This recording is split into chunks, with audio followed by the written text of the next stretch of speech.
Ils sont brutalisés, ils vivent cachés, dans la peur, ne savent comment se nourrir. C'est la situation difficile que traversent les Africains en général, particulièrement les Congolais en Chine, précisément en Guangzhou.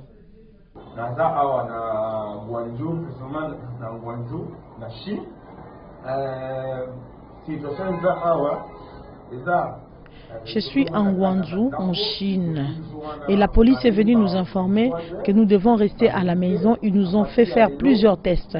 Ils ne nous ont pas laissé un timing pour nous approvisionner. Devant chez moi, il y a 2 policiers qui me surveillent et qui m'empêchent de sortir.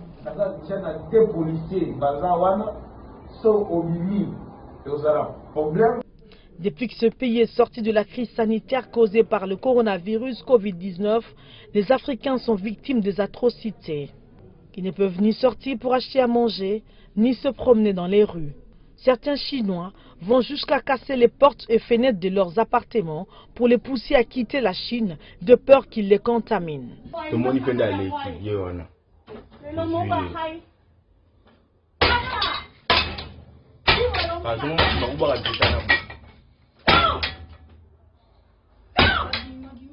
Selon cette Chinoise qui s'est exprimée en lingala, ces Africains brutalisés sont ceux-là qui refusent de se faire examiner et de porter les masques.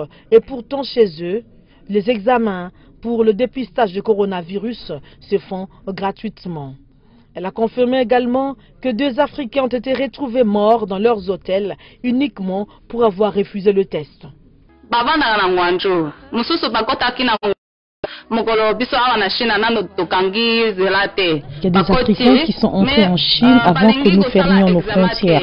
Ces Africains qui sont chez nous refusent de se faire examiner et refusent de porter des masques. Ils se promènent toujours en groupe. Ils pensent que ces examens sont payants.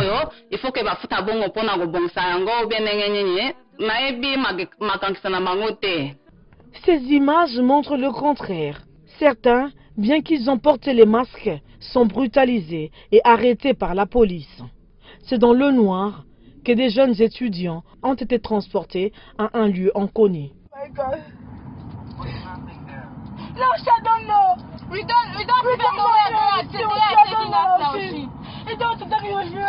Ils nous ont pris, je ne sais pas, pour nous emmener où.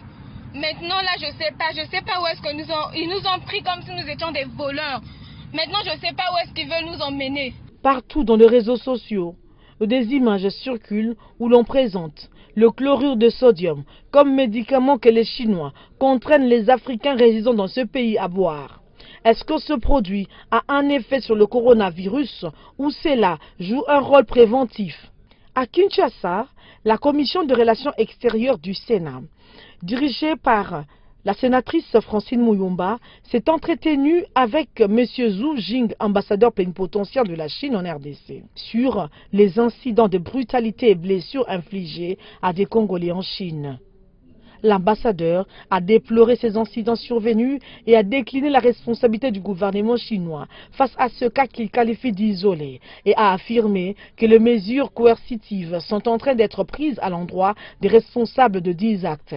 Il a aussi confirmé que les hôtels ont été mis à la disposition des Africains touchés par ces incidents et chacun a été rétabli dans ses droits. Information à vérifier. Les Congolais coincés en Chine déplorent la passivité de leur ambassadeur qui ne mène aucune action pour les protéger. Ambassade nini? C'est une ambassade. Ambassade. C'est quoi comme niveau ce qu'on fait na ke ba barré quoi. Gana mo ka uti udaye donc moyen donc éviter lo nini voyez la bisolo bi, éviter lo nini ba préparer donc